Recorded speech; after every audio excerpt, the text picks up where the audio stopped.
پیارے دوستو، ایک مرتبہ ایک شخص اللہ کے پیارے نبی حضرت محمد صلی اللہ تعالی علیہ وسلم کی بارگاہ میں حاضر ہوا اور عرض کرنے لگا، یا رسول اللہ، مجھ سے ایک بہت بڑی غلطی ہو گئی ہے۔ میں نے روزے کی حالت میں اپنی بیوی کے ساتھ میں ہم بستری کر لی ہے، اب میں کیا کروں؟ اس کے بعد میں اللہ کے نبی نے اس شخص کے ساتھ میں جو کچھ کیا اس کے بارے میں جان کر یقیناً آپ لوگ بھی حیران اور پریشان ہو جاؤ گے۔ اسی لیے آج کا یہ ویڈیو آپ سبھی کے لیے بہت خاص ہے۔ آپ اس ویڈیو کو آخر تک ضرور دیکھیں اور شیئر بھی کر دیں تاکہ رمضان کے مہینے میں یہ ویڈیو زیادہ سے زیادہ لوگوں کے پاس میں پہنچے۔ تو چلیے دوستو شروع کرتے ہیں۔ پیارے دوستو، جیسا کہ آپ سبھی لوگ جانتے ہو کہ روزے کی حالت میں بیوی کے ساتھ میں ہم بستری کرنا جائز نہیں ہے، یعنی کہ روزے کی حالت میں کھانا پینا اور بیوی سے ملنا جیسے جائز کام بھی ناجائز ہو جاتے ہیں۔ اس کا مطلب یہ نہیں ہے کہ آپ پورے رمضان کے مہینے میں ہی اپنی بیوی کے ساتھ میں ہم بستری نہیں کر سکتے ہو۔ آپ افطاری کے بعد سے لے کر سحری کرنے کے بیچ آپ ایسا کر سکتے ہو۔ صرف روزے کی حالت میں آپ بیوی کے ساتھ میں ہم بستری نہیں کر سکتے ہو۔ ایک مرتبہ ایک شخص اللہ کے پیارے نبی حضرت محمد مصطفیٰ صلی اللہ تعالی علیہ وسلم کی بارگاہ میں حاضر ہوا اور آ کر بے تحاشا رونے لگا۔ یہ دیکھ کر آپ صلی اللہ تعالی علیہ وسلم نے فرمایا، اے شخص، تجھے کیا ہوا ہے؟ تو کیوں رو رہا ہے؟ تو یہ سن کر میں شخص کہنے لگا، یا رسول اللہ، میں برباد ہو گیا ہوں، مجھ سے بہت بڑا گناہ ہو گیا ہے، اب مجھے پچھتاوا ہو رہا ہے کہ میں یہ کیا کر بیٹھا ہوں۔ اے اللہ کے نبی، اب میں اللہ کے عذاب سے ڈر رہا ہوں، آپ مجھے کچھ ایسا فرما دیجئے کہ میری بخشش ہو جائے اور میرا یہ گناہ معاف ہو جائے۔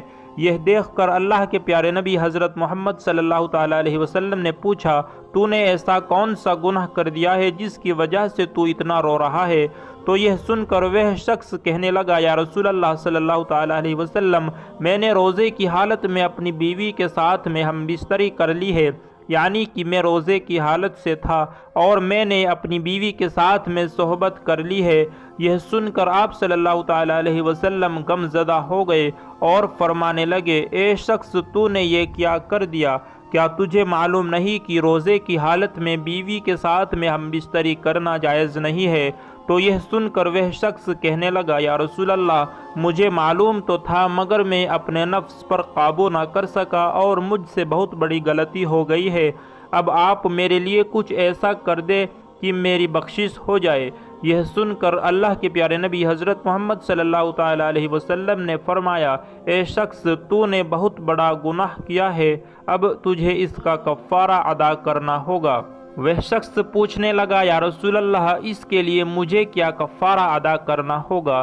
آپ صلی اللہ تعالی علیہ وسلم نے ارشاد فرمایا، اے شخص، اس کے لیے تجھے ایک غلام آزاد کرنا ہوگا، یعنی کہ تم کسی ایک غلام کو خرید لو اور پھر اس کو آزاد کر دو، تمہارے اس گناہ کا یہی کفارہ ہوگا۔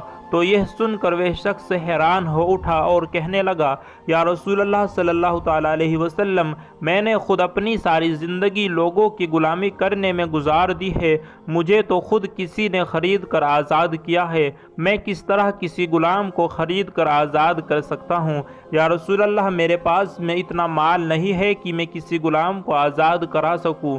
یہ سن کر اللہ کے پیارے نبی حضرت محمد صلی اللہ تعالی علیہ وسلم نے فرمایا، اے شخص، چلو کوئی بات نہیں، اگر تم کسی غلام کو آزاد نہیں کروا سکتے ہو تو تم ایسا کرو کہ تم لگاتار 60 روزے رکھ لو، مگر یاد رکھنا روزے لگاتار ہونے چاہیے، بیچ میں ایک بھی روزہ نہیں چھوٹنا چاہیے۔ اگر بیچ میں کبھی کوئی ایک چھوٹ جائے تو پھر سے تمہیں پورے 60 روزے رکھنے ہوگے۔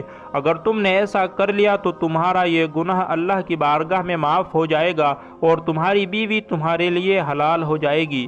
یہ سن کر وہ شخص پھر سے حیران ہو اٹھا اور کہنے لگا، یا رسول اللہ، میں نے ایک روزے کا یہ حال ہے کہ میں ایک دن بھی اپنے نفس پر قابو نہ کر سکا، تو پھر میں لگاتار 60 روزے کیسے رکھ سکتا ہوں کہ اللہ کے نبی، میں یہ کام بھی نہیں کر پاؤں گا، میرے اندر اتنی ہمت نہیں ہے، میرے اندر اتنی طاقت نہیں ہے کہ میں لگاتار 60 روزے رکھ پاؤں، اس لیے یا رسول اللہ، آپ مجھے کچھ اور فرما دیجئے، مجھ سے یہ کام بھی نہیں ہو پائے گا۔ یہ سن کر حضرت محمد صلی اللہ تعالیٰ علیہ وسلم مسکرا دیے اور کہنے لگے، اے شخص، اگر تم ایسا بھی نہیں کر سکتے ہو تو ہمارے پاس میں ایک راستہ اور ہے۔ اگر تم کسی غلام کو آزاد بھی نہیں کرا سکتے ہو، اگر تم لگاتار 60 روزے بھی نہیں رکھ سکتے ہو، تو تم ایسا کرو، 60 مسکینوں کو یعنی کہ 60 غریب لوگوں کو پیٹ بھر کر کھانا کھلا دو، تمہارا کفارہ ادا ہو جائے گا اور تمہاری بیوی تمہارے لیے حلال ہو جائے گی۔ وہ شخص پھر سے عرض کرنے لگا، یا رسول اللہ، میرے گھر میں کھانے کو کچھ بھی نہیں ہے۔ ہماری حالت ایسی ہے کہ اگر ہمیں صبح کو کھانا مل جائے تو شام کو بھوکا سونا پڑتا ہے، اور اگر شام کو کھانا مل جائے تو صبح کو بھوکا رہنا پڑتا ہے۔ میں 60 مسکینوں کو کیسے کھانا کھلا سکتا ہوں؟ یہ سن کر اللہ کے نبی صلی اللہ تعالیٰ علیہ وسلم نے فرمایا، اے شخص، اگر تمہاری طاقت ایک ساتھ 60 مسکینوں کو کھانا کھلانے کی بھی نہیں ہے تو تم ایسا کرو، روز ایک مسکین کو کھانا کھلا دیا کرو۔ 60 دنوں میں تم 60 مسکینوں کو کھانا کھلا دو اور پھر تم جا کر اپنی بیوی سے مل لو، مگر یاد رکھنا، جب تک تم 60 غریب لوگوں کو کھانا نہیں کھلا دیتے ہو تب تک تم اپنی بیوی کے پاس میں نہیں جا سکو گے۔ یہ سن کر وہ شخص کہنے لگا، یا رسول اللہ، میرے گھر میں ایک وقت کا بھی کھانا موجود نہیں ہے، پھر میں کیسے 60 مسکینوں کو کھانا کھلا سکتا ہوں؟ مجھ سے یہ کام بھی نہیں ہوگا۔ یہ سن کر پھر اللہ کے نبی حضرت محمد صلی اللہ تعالیٰ علیہ وسلم نے فرمایا، اے شخص، پھر تو کوئی اور راستہ بھی نہیں ہے، تم کو انہی کاموں میں سے کسی ایک کام کو کرنا ہوگا۔ یہ سن کر وہ شخص عرض کرنے لگا، یا رسول اللہ، میرے اندر ان تینوں ہی کام کو کرنے کی طاقت نہیں ہے، مجھے کچھ اور راستہ بتائیے کہ میرا یہ گناہ معاف ہو جائے۔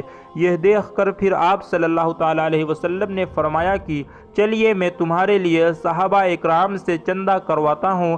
پھر اللہ کے نبی کھڑے ہوئے، سامنے بہت سارے لوگ بیٹھے ہوئے تھے۔ آپ نے ان لوگوں سے مخاطب ہو کر فرمایا کہ اے اپنے اس بھائی کی مدد کرو، اس نے رمضان کے مہینے میں روزے کی حالت میں ایسا ایسا کام کر دیا ہے، اس کے پاس کفارہ ادا کرنے کے لیے کچھ بھی نہیں ہے، تم لوگ اس کی کھجور سے، پیسوں سے، کپڑوں سے تھوڑی تھوڑی مدد کرو تاکہ یہ اپنے علاقے میں جا کر غریب مسکین لوگوں میں بانٹ سکے اور اس کا کفارہ ادا ہو سکے۔ یہ سن کر سارے لوگ اٹھے، پھر کسی نے ایک کھجور دی تو کسی نے کچھ پیسے دیے، کسی نے کوئی کپڑا دیا۔ ایسا کرتے کرتے بہت ساری کھجوریں اور مال جمع ہو گیا۔ یہ دیکھ کر پھر اللہ کے نبی صلی اللہ تعالیٰ علیہ وسلم نے فرمایا، اے شخص، جاؤ، انہیں لے جاؤ اور جا کر اپنے علاقے میں، اپنے قبیلے میں جو غریب لوگ ہیں، جو مسکین لوگ ہیں، ان میں ان کو بانٹ دو، تمہارا یہ گناہ معاف ہو جائے گا اور تمہاری بیوی تمہارے لیے حلال ہو جائے گی۔ یہ سن کر وہ شخص کہنے لگا، یا رسول اللہ صلی اللہ تعالیٰ علیہ وسلم، کیا اسے میں غریبوں میں بانٹ دوں؟ اللہ کی قسم یا رسول اللہ، میرے پورے گاؤں میں، میرے پورے علاقے میں مجھ سے بڑا غریب کوئی بھی نہیں ہے۔ یہ سن کر سارے صحابہ اکرام رضی اللہ تعالیٰ عنہ کو ہنسی آ گئی، سارے لوگ ہنس پڑے اور اللہ کے پیارے نبی صلی اللہ تعالیٰ علیہ وسلم بھی مسکرا دیے اور پھر کہنے لگے، اے شخص، اگر تمہارے علاقے میں تم سے بڑا کوئی غریب نہیں ہے تو پھر تم ایسا کرو، جاؤ اور تم ہی ان کو کھا لو اور اپنے بچوں کو بھی کھلا دو، تمہارا کفارہ ادا ہو جائے گا، تمہاری بیوی تمہارے لیے حلال ہو جائے گی۔ پیارے دوستو، اس طرح سے اسلام ہر بات کا راستہ نکلتا ہے، یعنی کہ اسلام میں ہر مسئلے کا حل موجود ہے۔ اسی لیے تو کہتے ہیں کہ اسلام سب کے لیے ہے، امیر ہو یا غریب، اسلام سب کے لیے برابر ہے۔ اسلام پر عمل کر کے غریب ہو یا امیر ہو، وہ جنت میں جا سکتا ہے۔ پیارے دوستو، آج کی یہ ویڈیو، یہ واقعہ آپ کو کیسا لگا؟ امید ہے آپ کو یہ واقعہ پسند آیا ہوگا۔ اس ویڈیو کو ایک لائک کر کے اپنے سبھی دوستوں اور رشتہ داروں میں شیئر ضرور کر دے، کمنٹ باکس میں سبحان اللہ ضرور لکھ دے۔ ملتے ہیں ایک نئی ویڈیو کے ساتھ، تب تک کے لیے دعاؤں کی گزارش۔ اللہ حافظ۔